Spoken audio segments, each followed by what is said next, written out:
Okay, so welcome back sa aking YouTube channel. Ang pag-uusapan natin ngayon ay tungkol sa appeal. So I have no video for appeal, kaya gumawa tayo ng video dahil may nag-request for this particular topic. So before I begin my lecture, kung bago ka sa aking channel, kindly subscribe to my YouTube channel and hit the notification bell for more updates. So it's been a while bago ako nakagawa ng video, and thanks sa mga pumanood at saka nagtangkilik sa ating channel. Kaya ngayon gumawa ako ng bagong video specifically for appeals in criminal cases. So umpisahan natin, ano ba itong appeal? So, yung appeal, isa ito sa mga remedies after judgment. So, ano nga pala yung judgment? Yung judgment, ito yung parang final verdict or final na decision ng korte regarding sa case. So, kung gusto mong baguhin or gusto mong ipa-reverse or ipa-modify yung judgment ng korte, so marami kang remedies na pwedeng i-avail. And one of that is to file an appeal. So, ano ba yung appeal? An appeal is a proceeding undertaken to have a decision reconsidered by bringing it to a higher court authority. So, kung narinig niyo na yung tinatawag na motion for reconsideration, yung MR kasi, kumbaga, pina-file natin siya sa the same court na nag-decide ng case. Yan yung motion for reconsideration. Meaning to say, pinapa-reconsider lang natin yung kanyang desisyon. But for an appeal is different from a motion for reconsideration kasi yung appeal, inaakyat natin sa higher court yung desisyon ng lower court. Para yung higher court, tingnan niya kung may mali ba, may error ba sa desisyon ng lower court. Yan yung appeal. So, appeal, isa itong remedy filed to a higher court authority. Another principle that we should remember for appeal is that yung right to appeal is neither a natural right nor is it a component of due process. So, meaning to say, hindi siya demandable right. Pwede siyang i-waived, pwede siyang hindi i-avail. Pwede din siyang i-deny ng korte kung wala siyang nakitang dahilan kung bakit ikaw ay nag-appeal. At kung hindi mo na-comply yung requirements ng korte to perfect an appeal, pwede talagang i-deny or i-dismiss ng korte ang iyong appeal. Kasi hindi siya karapatan, hindi siya natural right, or hindi siya constitutional right. It is a mere statutory privilege and may be exercised only in the manner in accordance with the provisions of law. So, meaning to say, pag ikaw ay nag-apila, kailangan sumunod ka sa rules na nakasaad sa batas kung paano mag-apila. Kung hindi mo ito nasunod, so pwedeng i-deny ng korte kahit na meron kang valid na ground to file an appeal. While the right is statutory, once ito ay granted by the law, its suppression would be a violation of due process. Meaning to say, kung na-comply mo naman yung lahat ng requirements ng batas para ma-perfect ng appeal, hindi ito pwedeng basta-basta na lang i-deny. Otherwise, that would constitute violation of due process. Meaning, hindi ka nabigyan ng opportunity na i-avail yung appeal. Complied mo naman lahat ng requirements. Ngayon, sino ba ang pwedeng mag-apela? Sabi dito, any person may appeal a judgment or final order unless the accused will be placed in double jeopardy. So, ang nakalagay dyan, any person. So, ibig sabihin, kahit sinong party, pwede siyang mag-appeal. Pwede si accused, pwede din si prosecution. Pwede din yung offended party in a civil aspect, in the civil aspect of the case, di ba? So, Once si prosecution mag-appeal siya, dapat yung appeal niya will not place the accused in double jeopardy.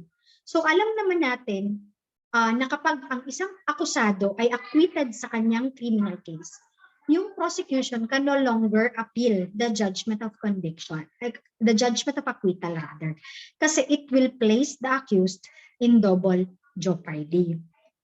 Pero kunyari, yung judgment is conviction only, and gustong ipa-modify ng prosecution yung penalty ng judgment, pwede niyang i-apela ito dahil hindi naman mapiplace in double jeopardy yung accused.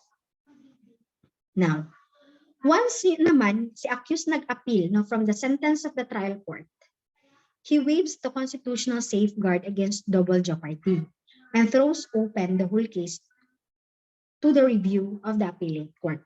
Kung si accused naman, yung nag-file ng appeal, pinapa-open niya for review lahat ng aspect ng kanyang case. So, kumbaga, if he files an appeal, he already waives his right against double jeopardy. Kasi siya na mismo yung nagpa-open ng kanyang case. Now, ano-ano yung mga principles na kailangan natin tandaan? An appeal opens the entire case for review. Yun yung napag-usapan natin. Factual findings of the trial court when affirmed by the Court of Appeals is accorded great weight and respect unless overlooked and misinterpreted. So, kumbaga, yung Supreme Court, hindi na siya mag-entertain ng mga factual issues on appeal kung ito naman ay na-found or na meron ng conclusion yung trial court tsaka yung CA tungkol dito. Kumbaga, irerespeto ng Supreme Court kung ano yung factual findings ng trial court at saka ng CA unless ito ay na-overlook or na-misinterpret. So kung merong mga discrepancies sa mga factual findings, saka pa si Supreme Court pwede niyang tingnan or pwede niyang i-review yung factual findings. Ano pa yung principle? No change of theory on appeal. Meaning, hindi mo pwedeng baguhin kung ano yung theory mo sa trial court. So bawal yun kasi against yan sa fair play, no? The principle of fair play. Hindi pwedeng pabago-bago yung ating theory. Next topic. Saan ka mag-aapila ngayon? So kapag ang decision ay galing sa Metropolitan Trial Court, MCTC, MTCC, or MTC, ang appeal natin ay patungo sa Regional Trial Court. Kung ang case naman ay decided by the RTC, ang appeal natin papuntang Court of Appeals or Supreme Court in proper cases. Kung ang case naman ay decided by the Court of Appeals, ang appeal natin ay papunta sa Supreme Court. Ilang araw ba ang allowed sa batas na mag-apila?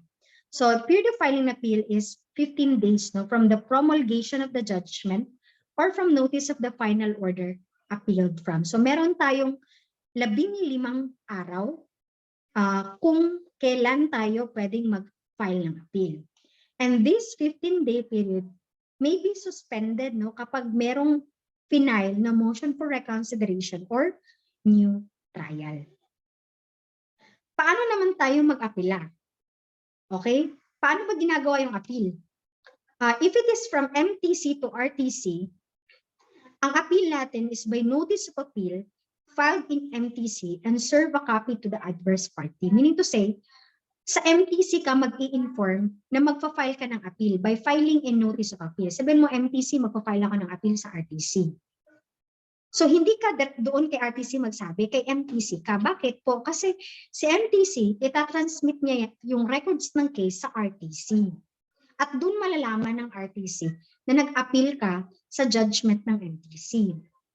Kung RTC naman yung decision, kapag depende siya kung ito ay base sa kanyang original jurisdiction or appellate jurisdiction. Ano naman yung original tsaka appellate?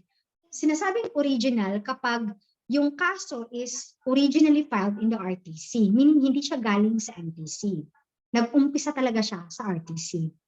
Appellate naman kung ang kaso ay galing sa MTC tapos inapila sa RTC, tapos gusto na namang iapila sa Court of Appeals. So that is decision in the exercise of appellate jurisdiction. Ngayon, paano ba natin iapila kapag original yung jurisdiction? By notice of appeal filed in RTC and serve a copy to the adverse party. Kung appellate naman, by petition for review. Saan mo pinafile yung petition for review? Doon na sa appellate court, hindi na sa RTC. Okay?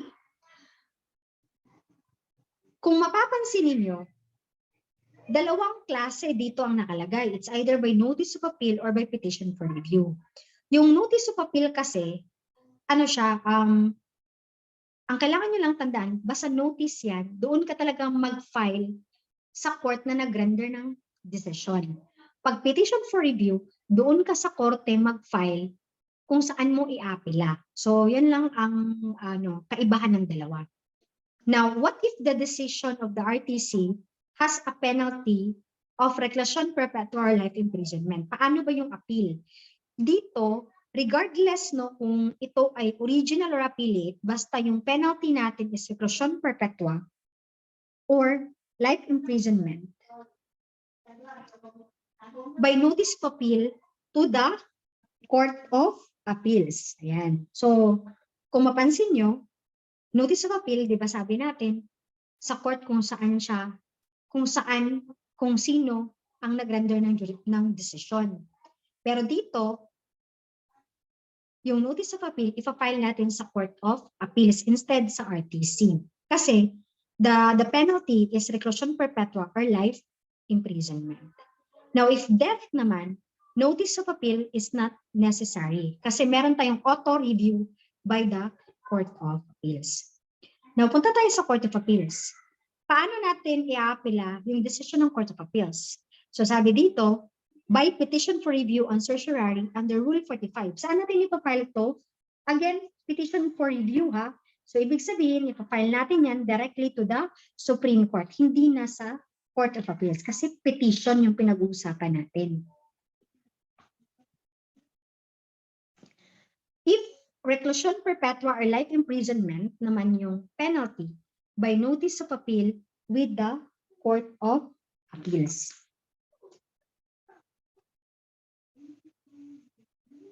Okay? Of course, kung wala kayong nakita under the Supreme Court kasi yung Supreme Court yung court of last resort natin. Hindi na kasi inaapila kung ano yung decision ng Supreme Court. Okay? Now, pag-usapan natin yung NAPES rule. Ano ba ito?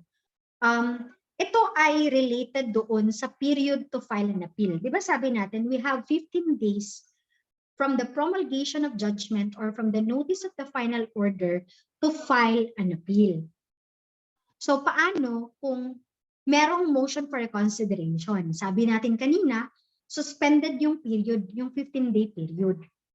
Ngayon, kung suspended yung 15-day period, ang nakalagay kasi sa dati na rules is kung ano yung remaining period of time, di ba suspended yung 15-day kapag nag-file ka ng MR or new trial. So yung remaining days na meron ka, dun ka lang pwede makaka-appeal ng appeal. It will continue to run again after the denial of the MR or the new trial. Yan yung nakasaad sa rules before this NAPES rule. Ngayon, merong civil case kasi na kung saan the Supreme Court allowed a fresh period of 15 days within which to file an appeal, counting from the denial of the motion for reconsideration or new trial. So, ngayon, dito sa case na ito, kasi yung sa NAPES, civil case yun. Dito, yung ating topic is criminal case. Ang issue lang dito sa case na to is whether or not yung fresh period of 15-day period, applicable ba siya sa criminal case. So, para ma-explain natin yan, pag-usapan natin itong case na Judith Yu versus Samson Tatad, GR number 170979. So, pwede nyo i-research ito na case, no? So, ano ba nangyari sa case nito? Ito si Judith Yu. kinasuhan siya ng estafa in the RTC of Quezon City. Na-convict siya. And the decision was rendered on May 26, 2005. 14 days later, di ba meron tayong 15 days to file an appeal. Pero instead of filing an appeal, 14 days later, nag-file siya ng motion for new trial. And on October 17, it was denied by the judge. So meaning to say, nung nag-file siya ng motion for new trial, na-suspend yung kanyang 15-day period based sa rules. Ngayon, dininay ng October 17. So kung i-follow natin yung rules, 1 day na lang para mag-file siya ng appeal. Ayan. Pero anong ginawa ng lawyer ni Judith Yu? Nag-file siya ng notice of appeal with the RTC. Kasi the case here is original jurisdiction ng RTC, no? Alleging that pursuant to the ruling in NAPES versus CA, meron daw siyang fresh period of 15 days from November 3, 2005, the receipt of the denial for motion for new trial or up to November 18, 2005, within which to file a notice of appeal. Kumbaga, in-apply niya yung fresh period rule under NAPES versus CA na case. So ngayon, reklamo si prosecution. Sabi niya, hindi ito applicable sa criminal case kasi this is NAPES is a civil case, sabi ng prosecutor. So, anong issue ngayon? The issue is whether or not yung fresh period rule na 15 days enunciated in NAPES applies to appeals in criminal cases. Applicable ba siya sa criminal case? Ngayon ang sabi ng Supreme Court. So, pag-decide ng Supreme Court dito, binalikan nila ano ba yung governing rules, no, with respect to appeal, period of appeal. So, sabi nila, Section 39 of BP 129 as amended, Section 3 of Rule 41 of the 1997 Rules of Civil Procedure, and Section 6 of Rule 122 of the Revised Rules of Criminal Procedure. So basically, sinite nila itong mga specific provisions na ito. So Section 39, sabi doon, yung period of appeal from final orders, resolutions, awards, judgments, or decisions of any court in all cases shall be 15 days counted from the notice of the final order, resolution, award, judgment, or decision appealed from. Yan. So sabi dyan, 15 days in all cases. Now, Section 3, Rule 41, sabi naman dito, with respect to civil cases, the appeal should be taken within 15 days from the notice of the judgment or final order appealed from. Where a record of appeal is required, iba naman yung record of appeal, huwag natin na-complicate kasi we're talking about the 15-day period here. The period of appeal shall be interrupted by a timely motion for new trial or reconsideration. Yan. Now, Section 6 naman ng Rules of Criminal Procedure, sabi dito, an appeal must be taken within 15 days from promulgation of the judgment or from notice of the final order appealed from. The spirit of perfecting an appeal shall be suspended. Ayan yung sinasabi ko. Sabi ng Section 6, suspended daw ito kapag nag-file ikaw ng motion for new trial or reconsideration until notice of the order overruling the motion has been served upon the accused or his counsel, at which time the balance of the period begins to run. Kumbaga, dahil 14 days niya, nag-lapse yung 14 days, so isang araw na lang kung we will follow Section 6, 1 day na lang yung allowed sa kanya mag-file ng appeal based on Section 6. Now, in NAPES, the court modified the rule in civil cases on counting of the 15-day period within which to appeal. The court categorically set a fresh period of 15 days from denial of motion for recon within which to appeal. Thus, the Supreme Court may promulgate procedural rules in all courts. It has the sole, so sino ba yung change or nakaka-amend ng rules of court? Di ba yung Supreme Court? Okay?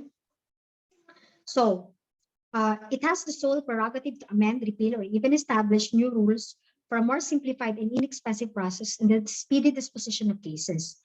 In the rules governing appeals to it and to the Court of Appeals, particularly rules 42, 43, and 45, the court allows extensions of time based on justifiable and compelling reasons for parties to file their appeals. These extensions may consist of 15 days or more. Okay? Now, so yung tanong natin whether or not 15-day fresh period applies no in criminal cases, no. After discussing the pertinent provisions of the law, the Supreme Court held na yes, the fresh period rule applies in criminal cases. On what basis? Sabi ng Supreme Court, first, BP 129 as amended, the substantive law on which the rules of court is based makes no distinction between the periods to appeal in a civil case and in a criminal case. So take note, sabi sa BP 129, in all cases, sabi doon. So when the law makes no distinction, the court also ought not to recognize any distinction. Yun yung sabi ng Supreme Court. Second, the provisions of Section 3 of Rule 41 of the 1997 Rules of Civil Procedure and Section 6 of Rule 122, though differently worded, mean exactly the same. Parehas lang daw yung nakalagay sa Section 3 ng Civil Procedure tsaka doon sa Section 6 of Rule 122 of the Criminal Procedure. There is no substantial difference between the two provisions insofar as legal results are concerned. Ayan. So, no reason exists why this situation in criminal cases cannot be similarly addressed. And third, while the court did not consider in APES the ordinary appeal period in criminal cases under Section 6, Rule 122 of the Revised Rules of Criminal Procedure, since it involved a purely civil case, it did include Rule 42 of the 1987 Rules of Civil Procedure on petitions for review from RTCs to the CA, and Rule 45 of the 1997 Rules of Civil Procedure governing appeals by certiorari to this court, both of which also apply to appeals in criminal cases as provided by Section 3 of Rule 122 of the Revised Rules of Criminal Procedure. So clearly, if the modes of appeal to the CA where the RTC exercise its appellate jurisdiction and to this court in civil and criminal cases are the same, no cogent reason exists why the periods of appeal from the RTC in the exercise of the original jurisdiction to the CA in civil and criminal cases under Section 3 of Rule 41 of the 1997 Rules of Civil Procedure and Section 6 of Rule 122 of the Revised Rules of Criminal Procedure should be treated differently. So, explain pa ng Supreme Court na kung ibahin natin yung rules with respect to civil cases and criminal cases, magkakaroon daw ng unfair or absurd situation where a litigant in a civil case will have a better right to appeal than an accused in a criminal case. So magkakaroon ng undue favor to civil litigants and unjustly discriminates against the accused appellant. So dagdag pa ng Supreme Court, ito daw ay nagsasuggest ng double standard. Kung iibahin natin yung rule with respect to civil cases from criminal cases. Okay, so obvious naman na the Supreme Court here granted the appeal. Okay, now let's proceed to next principle, stay of execution. Ano ibig sabihin nito? Kapag daw yung isang party ay nag-apila, yung judgment or final order appealed from shall be stayed as to the appealing party. So, meaning to say, klaro dito na kung marami ang akusado sa isang kaso, criminal case, at isa lang kunyari yung nag-file ng appeal, the execution of the judgment will be stayed in so far as the appealing party only. So yung mga parties na hindi nag-apila, the judgment will be subject to execution. Kasi hindi naman sila nag-apila.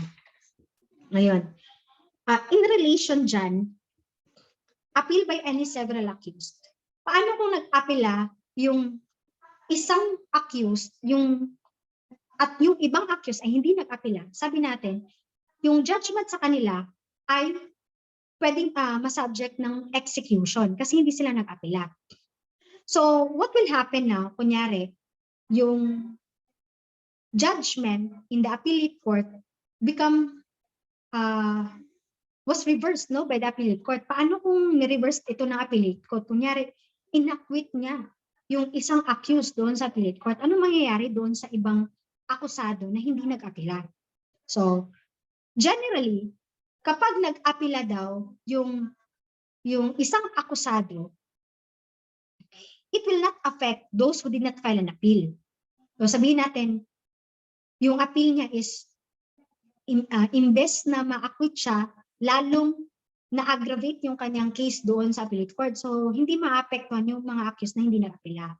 Pero, Kung yung kanyang yung kanyang conviction doon is na-reverse, meaning na-acquit siya, sabi ng batas, kahit na hindi nag-apela yung ibang akusado, they will benefit from the judgment of acquittal in the appellate court. Kasi ang rule is, an appeal by any several accused does not affect those who did not file an appeal unless the judgment of the appellate court is favorable and applicable to the other accused. So, kumbaga, siniswerte sila, no? Kasi hindi nga sila nag-apela, pero kung favorable naman sa kanila yung decision ng appellate court, magbe-benefit din naman sila. Okay?